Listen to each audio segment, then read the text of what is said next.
Del Evangelio según San Juan capítulo 3, versículos del 16 al 21. Tanto amó Dios al mundo, que le entregó a su Hijo único, para que todo el que cree en Él no muera, sino que tenga vida eterna. Porque Dios no envió a su Hijo para condenar al mundo, sino para que el mundo se salvara por Él. El que cree en Él no será condenado, pero el que no cree ya está condenado por no haber creído en el Hijo único de Dios. La causa de la condenación es esta: habiendo venido la luz al mundo, los hombres prefirieron las tinieblas a la luz, porque sus obras eran malas. Todo aquel que hace el mal aborrece la luz y no se acerca a ella, para que sus obras no se descubran.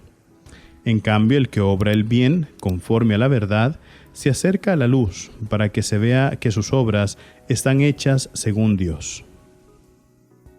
Palabra del Señor.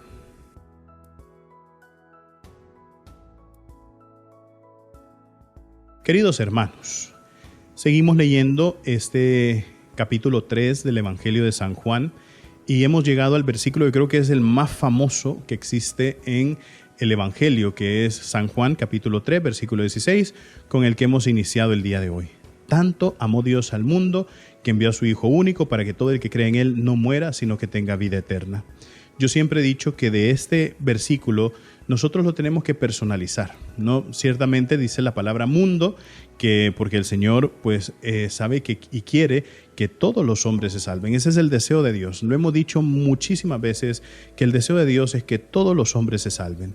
Pero, claro, cuando nosotros agarramos nuestra Biblia, tenemos que personalizarla, hacerla nuestra, porque la palabra de Dios es para mí, es para ti, es para él, ¿verdad? Es para ella. Entonces es ahí donde nosotros personalizamos nuestra Biblia. Entonces yo generalmente la recomendación que hago es para hacer de nuestra Biblia única e irrepetible, que agarremos, ¿no?, la escritura, la abramos ahí donde está el Evangelio de San Juan, capítulo 3, versículo 16, tomemos un lapicero, tachemos la palabra mundo y pongamos nuestro nombre, ¿verdad? Entonces, por ejemplo, en mi Biblia dice: tanto amó Dios a Fernando que entregó a su Hijo único para que no muera, sino que cree en Él, ¿verdad?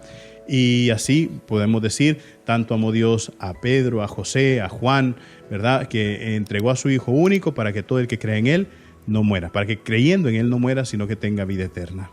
Y entonces es ahí donde nosotros, queridos hermanos, tenemos que hacer un acto de fe. ¿Y cuál es ese acto de fe? Lo mismo que dice el Evangelio: para que creyendo en Él, ¿verdad? Eso es el acto de fe. Yo siempre lo he dicho, lo vuelvo a repetir, no me cansaré de decirlo. Nosotros aquí en la cabeza podemos tener clarísimos los conceptos que tenemos sobre la fe.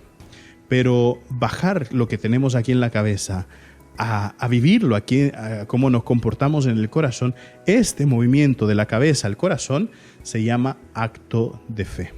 Y eso solamente se hace cuando nosotros dejamos entrar la palabra de Dios en nuestra vida, en nuestro corazón.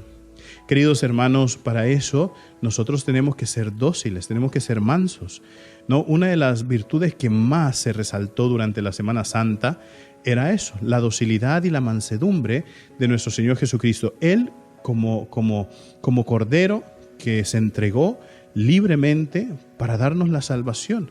Imagínense qué hermoso eso, ver que Jesús se entrega libremente. Es decir, recordamos las palabras del pregón pascual que decía: Dios, para liberar al esclavo, ha sacrificado al Hijo. Imagínense, para liberar al esclavo, para salvar al esclavo, ha sacrificado al Hijo.